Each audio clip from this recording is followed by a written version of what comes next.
Shalom.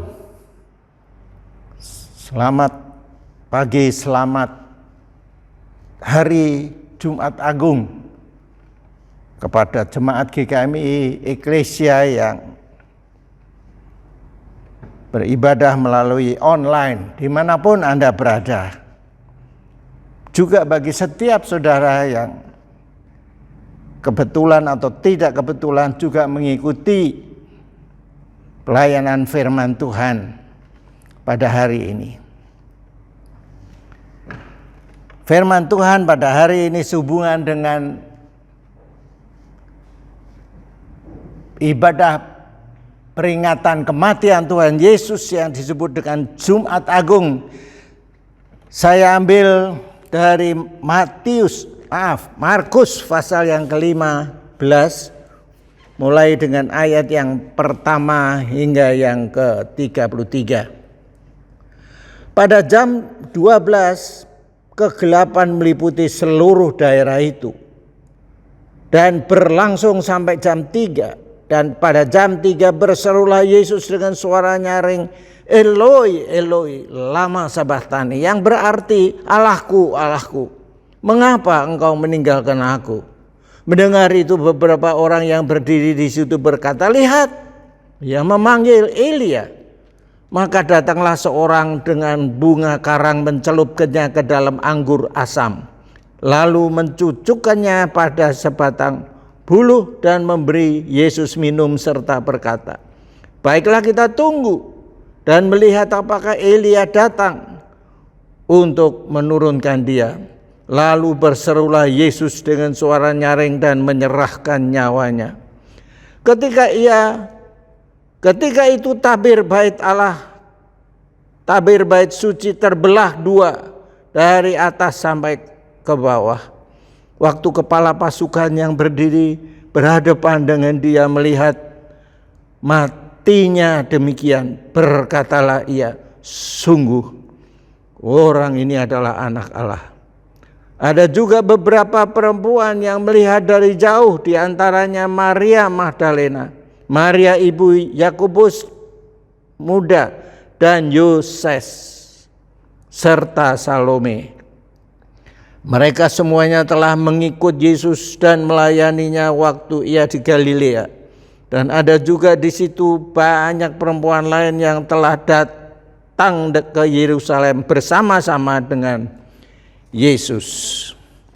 Berbahagialah setiap orang yang mendengar firman Tuhan serta melakukan di dalam hidupnya. Mari kita berdoa. Tuhan, kami sudah membaca kisah kematian Tuhan Yesus melalui firman-Mu. Tapi sekarang kami mau merenungkan lebih jauh, lebih dalam, supaya kami lebih memahami Tuhan akan kebenaran firman-Mu itu, dan kami mampu untuk melaksanakan di dalam hidup kami. Ampuni dosa kami dan sucikan hati kami, supaya kami bukan hanya layak untuk mendengar, menerima firman-Mu, tetapi juga mampu mengerti kehendak-Mu, dan terlebih penting lagi mampu mentaati dalam hidup kami. Terima kasih Bapa, berkati semua kami, baik yang hamba-Mu yang menyampaikannya, menguraikannya, tetapi juga jemaat Tuhan yang mendengarnya dimanapun mereka berada. Dalam nama Tuhan Yesus kami sudah berdoa. Amin. Hari ini segenap orang percaya, orang Kristen sedunia beribadah memperingati hari kematian Tuhan Yesus. Dalam kalender disebut wafatnya Isa Al-Masih. Wafat sama dengan mati, tetapi lebih diperhalus untuk menghormati.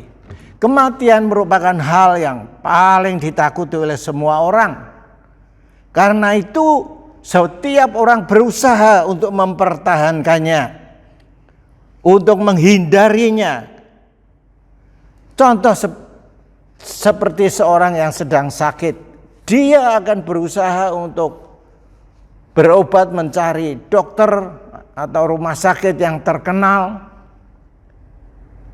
Demikian kalau perlu sampai pergi ke luar negeri demi untuk mempertahankan hidupnya. Nah, juga berusaha untuk memakai obat, membeli obat yang mahal sekalipun, tapi manjur. Demikian juga ketika saya berapa bulan yang lalu sedang sakit, oleh Pak Paulus, saudara kembar saya, dibawa ke rumah sakit maupun ke dokter yang cukup terkenal dengan harapan untuk dapat mendapatkan pelayanan yang baik guna penyembuhan penyakit saya. Tetapi ternyata harus pergi dari satu rumah sakit ke rumah sakit yang lain, dari satu dokter ke dokter yang lain, sampai 4 rumah sakit dan 4 dokter dengan timnya yang berusaha untuk mengobati saya. Nah, bahkan adik saya yang di Kudus yang juga seorang dokter menganjurkan kalau perlu bisa berobat ke luar negeri, misalnya ke Singapura atau ke Malaysia. Nah, bagi manusia pada umumnya, kematian atau mati dianggap sebagai tanda kalah, sebagai tanda sial, sebagai tanda menyerah atau takluk dalam peperangan. Kematian membuat duka cita, dan seterusnya dan seterusnya. Bagaimana dengan wafatnya Isa Al-Masih? Banyak saudara-saudara sebangsa kita yang tidak setuju atau tidak bisa memahami bahwa Tuhan Yesus atau yang mereka sebut dengan Isa Al-Masih itu mati. Karena Isa Al-Masih adalah salah seorang dari 25 nabi yang mereka juga akui. Jadi menurut mereka yang disalib itu bukan Yesus, bukan Nabi Isa, melainkan seorang yang diserupakan dengan Nabi Isa. Bahkan juga ada yang berpendapat bahwa pada waktu disalib itu Nabi Isa tidak mati, melainkan hanya pingsan saja. Dan macam-macam alasan-alasan yang lain yang menyangkal bahwa Yesus Kristus itu benar-benar mati. Jadi ini jelas berbeda dengan keyakinan kita, berbeda dengan iman Kristen yang sesungguhnya. Bagi kita kematian bukan kekalahan, bukan hal yang memalukan. Orang mati tidak berarti dia kalah atau menyerah, tapi justru sebaliknya. Jumat Agung justru merupakan Jumat yang besar. Agung adalah besar. Justru merupakan hari kemenangan, kegembiraan, kebanggaan, dan hal yang patut disyukuri. Mengapa? Pendeta Bambang Nursena, seorang pengkhotbah, pengajar, dan juga seorang apologetik, yaitu yang menjawab, membantah, meluruskan ajaran-ajaran Alkitab yang disalah mengerti, ditafsirkan semaunya sendiri, dibolak-balik untuk menguntungkan ajaran agama mereka sendiri. Nah, Pendeta Bambang mengatakan bahwa iman Kristen tidak hanya berdasar atas firman Tuhan. Memang ini yang utama. Alkitab ini adalah merupakan dasar daripada iman Kristen. Tetapi juga berdasarkan kepada bukti-bukti atau fakta-fakta historis yang ada. Jadi semuanya ada buktinya. Misalnya Golgota ada tempatnya, Arimatea ada tempatnya, Getsemane ada tempatnya, bahkan di Perjanjian Lama juga ada bukti-bukti sejarah. Misalnya kapal Nuh ditemukan juga di Gunung Ararat. Jadi itu yang juga menguatkan iman kita, iman orang Kristen, Dan lebih-lebih lagi juga yang ketiga, ada saksi-saksi hidup yang pada waktu itu hadir ya di Golgota.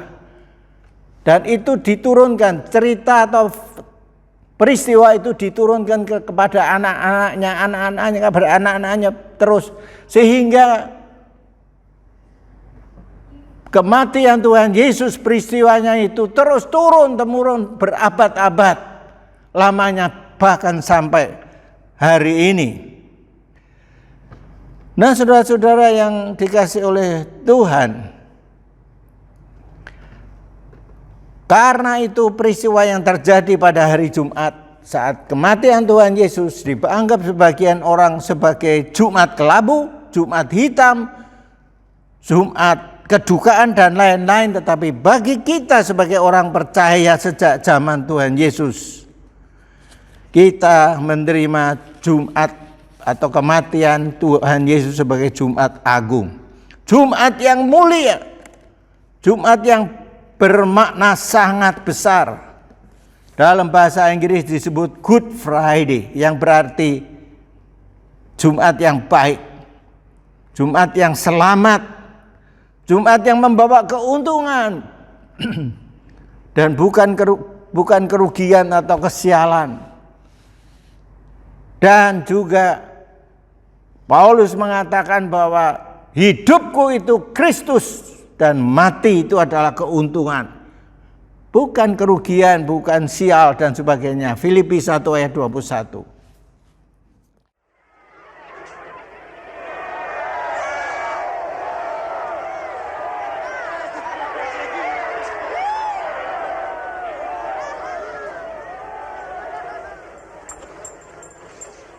Selamatkan dirimu jika engkau raja orang Yahudi.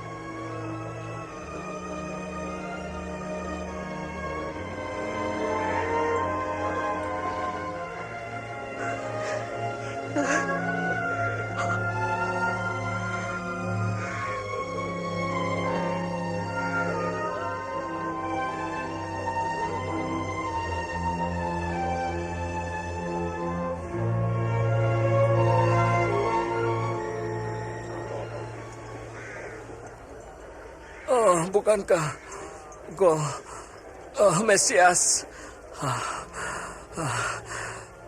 Selamatkan dirimu dan kami. Apa kau tidak takut kepada Allah? Ia menerima hukuman yang sama dengan kau, tetapi ia tidak bersalah.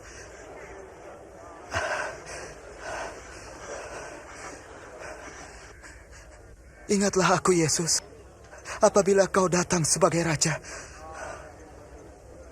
Hari ini engkau bersama aku di dalam Firdaus.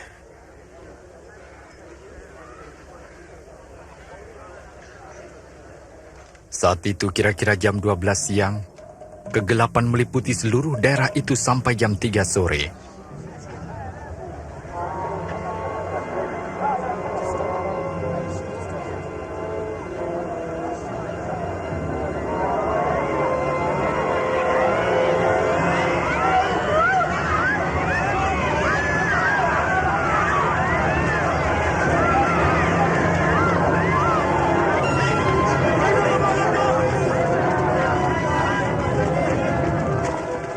Tabir bait suci terbelah dua dari atas ke bawah.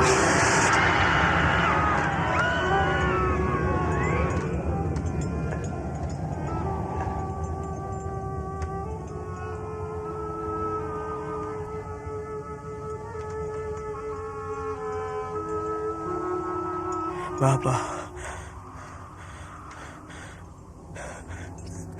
ke dalam tanganmu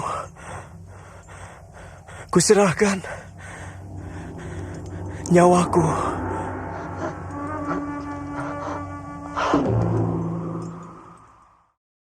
Nah, melalui firman Tuhan yang tadi kita baca dan juga video singkat tadi, saya hanya mengambil 3 hal saja dari peristiwa Jumat Agung ini. Nah, Tuhan Yesus disalib sejak jam 9 pagi dikatakan. Dan kita bisa membayangkan betapa beratnya menderitanya Tuhan Yesus ketika itu. Dia bukan hanya pada waktu disalib, tetapi malam sebelumnya dia sudah disesah, dicambuki dengan cambuk yang terdiri dari paku-paku. Saudara bayangkan kalau tubuh Tuhan Yesus dipecut segitu, itu paku-paku masuk ke dalam dagingnya dan kemudian ditarik begitu, maka robeklah kulit atau daging Tuhan Yesus. Dan kemudian paginya juga dia dikasih mahkota duri, tangannya dipaku, kedua belah tangannya dipaku, demikian juga kakinya. Jadi boleh dikatakan bahwa seluruh tubuh Yesus luka-luka luar biasa. Bayangkan penderitaan yang dia alami saat itu. Hampir pasti bahwa Tuhan Yesus mengalami infeksi, ya, dan itu membuat tubuhnya itu bisa gemetar karena infeksi itu. Saya membayangkan pada waktu saya sakit itu hanya satu bagian saja yang luka, yaitu lever saya. Infeksi, ada nanahnya, itu membuat saya malam atau kadang-kadang siang juga itu gemetar tubuh saya, seperti kalau Jawa itu katisen, ya. Nah, dan juga seluruh tubuh itu terasa senut-senut. Nah, bayangkan Tuhan Yesus. Yang saya derita tidak ada sebagian kecil dari kuku saya aja tidak ada. Apa yang Tuhan Yesus derita, apa yang saya derita. Itu pun sudah membuat saya menggigil, sakit senut-senut di sana sini dan lain-lain. Nah, Tuhan Yesus lebih daripada itu.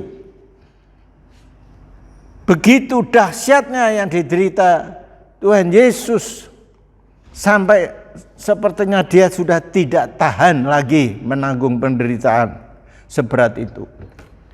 Itulah sebabnya tadi disebutkan dia berteriak, Eloi, Eloi, lama sabachthani. Bapa, Bapa, mengapa engkau meninggalkan aku? Jadi sepertinya Tuhan Yesus ingin mengatakan, mengapa engkau membiarkan aku ya Bapa menderita ini seorang diri. Aku sudah tidak tahan lagi menanggungnya. Kita bisa mengerti akan kondisi tubuh Tuhan Yesus yang hancur total pada waktu itu. Walau demikian Tuhan Yesus tetap masih bertahan. Dan sebenarnya hal penderitaan itu dia sudah katakan pada waktu dia di Getsemani dan berdoa kepada Bapaknya. Ya Bapa, jikalau boleh cawan ini lepas daripadaku, tapi bukanlah kehendakku yang jadi melainkan kehendak-Mu. Sampai 3 kali Tuhan Yesus berdoa yang demikian, itu menandakan bahwa sungguh-sungguh kalau bisa, kalau boleh, penderitaan yang dilambangkan dengan cawan itu lepas daripada dirinya. Kalau bisa ada cara lain yang harus dialami oleh Tuhan Yesus. Tapi sampai pada akhirnya Tuhan Yesus berkata, biarlah kehendak-Mu saja yang jadi. Tuhan Yesus tetap bertahan dalam penderitaan yang sedemikian hebat itu. Nah, tepat pada jam 3 sore atau berarti 6 jam Tuhan Yesus tergantung di atas kayu salib dengan penderitaan yang sedemikian. Dia berkata tetelestai dalam bahasa Arami, yang berarti sudah selesai, sudah genap. Tugas yang Allah Bapa percayakan kepadanya untuk dia laksanakan, yaitu menjadi korban penebusan dosa, mati di atas kayu salib dengan segala penderitaannya. itu sudah Tuhan Yesus laksanakan dengan baik. Selama 3,5 tahun Tuhan Yesus dalam melayani, dia menyatakan, dia menyaksikan siapa dia sebenarnya, yang oleh Yohanes Pembaptis diperkenalkan sebagai domba Allah. Ketika dia memperkenalkan murid-muridnya untuk melihat Yesus yang sedang berjalan, mulai tampil di muka umum di masyarakat, dia berkata, lihatlah anak domba Allah yang menghapus atau mengangkut dosa dunia. Yohanes 1:29. Sehingga kata-kata sudah selesai atau sudah genap itu berarti juga sudah lunas. Orang kalau berhutang kemudian dia bayar kembali, sudah lunas, tidak ada lagi hutang yang harus dia tanggung. Nah, setelah manusia jatuh ke dalam dosa, mereka jadi milik iblis, yang berarti calon penghuni neraka. Tetapi kematian Tuhan Yesus telah mengubah mereka menjadi orang yang ditebus kembali oleh Allah melalui kematian Tuhan Yesus. Mereka kembali menjadi anak-anak Allah dan tidak lagi menjadi milik iblis. Seperti dikatakan di dalam Markus 10:45, karena anak manusia juga datang bukan untuk dilayani, melainkan untuk melayani dan untuk memberikan nyawanya menjadi tebusan bagi orang banyak. Jadi kita dulu seperti digadaikan begitu kepada iblis, menjadi milik iblis seluruh manusia dunia ini, tapi kemudian ditebus oleh Tuhan Yesus, oleh Tuhan Allah melalui pengorbanan Tuhan Yesus. Nah, dan inilah yang sudah diselesaikan oleh Tuhan Yesus di Bukit Golgota. Paulus sendiri dalam suratnya kepada jemaat di Korintus 1 Korintus 6:20 menulis, sebab kamu telah dibeli dan harganya telah lunas dibayar. Tepat setelah Tuhan Yesus menyerahkan nyawanya, maka matilah dia, ayat 37. Tuhan Yesus tahu bahwa saatnya sudah tiba, bahwa dia sudah harus menyerahkan nyawanya dan rohnya kepada Allah Bapa, karena tugas yang Bapa berikan kepadanya sudah diselesaikan dengan baik. Tuhan Yesus tidak perlu lagi mempertahankan nyawanya. Tuhan Yesus pernah mengajar seperti dalam Matius 10:39, barang siapa mempertahankan nyawanya, ia akan kehilangan nyawanya. Dan barang siapa yang kehilangan nyawanya karena aku, ia akan memperolehnya. Saat saya sakit beberapa waktu yang lalu, saya juga merasa tidak tahan lagi merasakan menanggungnya. Maka saya dalam hati berkata, Tuhan tahu bahwa saya sudah tidak mampu. Kalau Tuhan mau, ambillah nyawaku ya Tuhan. Saya rela, ambillah Tuhan. Karena saya sudah tidak tahan lagi dengan penderitaan ini. Tapi ampunilah segala dosa-dosaku. Malah sebaliknya. Tuhan tidak mengambil, tapi malah memberi kekuatan, memberi kemampuan pada saya untuk terus menahan derita pada saat itu. Puji Tuhan. Terima kasih Tuhan. Apa yang saya coba pertahankan, apa yang coba saya serahkan, malah sebaliknya saya mendapat. Itulah janji Tuhan Yesus. Nah, apa yang terjadi kemudian? Dikatakan bahwa tirai bait suci terbelah dua dari atas sampai ke bawah, ayat 38. Dengan terbelahnya bait Allah, maka setiap orang yang berada di ruang kudus atau juga di pelataran, mereka bisa langsung melihat apa yang terdapat di dalam ruang maha kudus itu, yaitu tabut Allah. Demikian juga di dalamnya ada 10 perintah Allah yang dibawa Musa dari Gunung Sinai. Demikian juga ada tongkat Harun. Tapi itu melambangkan kehadiran Allah di situ. Jadi dengan terbelahnya tirai bait Allah dari atas sampai ke bawah, maka setiap orang baik yang ada di ruang kudus maupun di pelataran bisa melihat langsung, bahkan bisa masuk langsung ke ruang Maha Kudus. Itu berarti dia atau mereka itu dapat bertemu langsung dengan Allah yang dilambangkan dengan tabut perjanjian di situ. Itulah sebabnya ya Tuhan Yesus pada waktu jauh sebelumnya dia berkata, akulah jalan dan kebenaran dan hidup. Tidak ada seorang pun yang sampai kepada Bapa jikalau tidak melalui aku. Yohanes 14 ayat 6. Jadi inilah yang dilambangkan dengan tirai bait Allah yang terbelah dua, yang berarti setiap orang yang mau bertemu dengan Allah bisa karena jalan sudah terbuka. Nah, saudara-saudara yang dikasih oleh Tuhan Yesus, karena itu kita sebagai anak-anak tebusan sekaligus sebagai anak-anak Allah dapat bertemu, dapat bersekutu dengan Allah Bapa.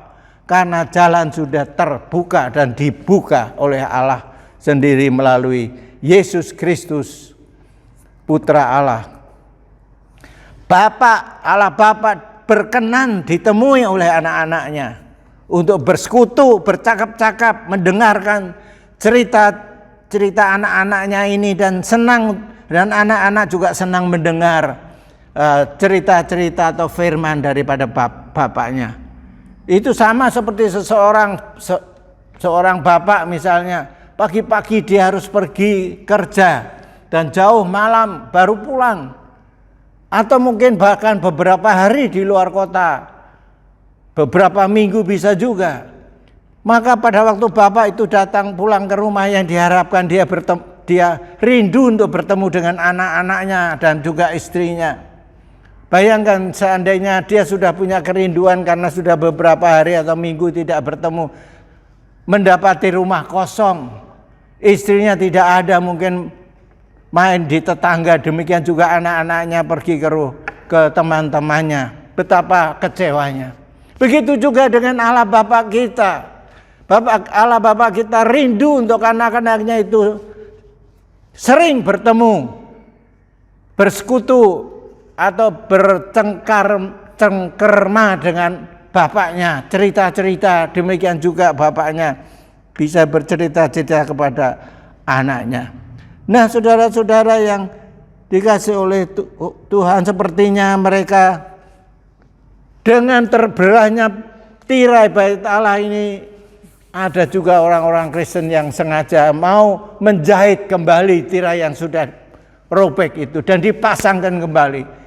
Inilah memang ada beberapa orang Kristen yang bersikap demikian. Tidak memakai kesempatan yang ada untuk dapat bersekutu dengan Bapa, dengan Allah, Bapa, Allah Anak, dan Allah Roh Kudus. Sebaliknya malah berusaha menutupi jalan yang sudah dibukakan itu. Sengaja menghindar bertemu dengan Allah, bersekutu dengan Allah. Sengaja melarikan diri atau menyembunyikan diri di balik tirai itu. Tetapi apakah memang demikian, saudara? Apakah memang Allah tidak melihat anak-anaknya yang segan bertemu dengan Dia? Baik itu melalui ibadah, melalui persekutuan pribadi, melalui doa, melalui pembacaan Alkitab, dan sebagainya, dan sebagainya. Tidak mungkin Allah itu tidak mengerti. Karena firman Allah berkata bahwa Amsal 15 ayat 3, mata Tuhan ada di segala tempat, mengawasi orang jahat dan orang baik. Jadi sadar atau tidak, itu sama dengan menghina karya Allah yang besar itu. Sudah dibuka jalan, sudah dipisahkan itu tirai, tapi kemudian malah ditutup lagi, sengaja untuk menghindari pertemuan dengan Allah. Sama artinya dengan menghina karya Allah yang besar itu. Karena itu saudara-saudara yang dikasihi oleh Tuhan, janganlah kita menjadikan apa yang telah dilakukan oleh Tuhan Yesus dengan pengorbanan dan kematiannya menjadi sia-sia. Pergunakanlah jalan yang sudah terbuka. Masuk ke ruang Maha Kudus untuk bersekutu, beribadah, mendengarkan suaranya, berdoa dengan sungguh dan memuliakan namanya dengan hati serta menyampaikan persembahan dengan syukur. Nyatakanlah komitmen saudara merespon kematian dan pengorbanan Tuhan Yesus yang luar biasa ini melalui hidup kita. Amin.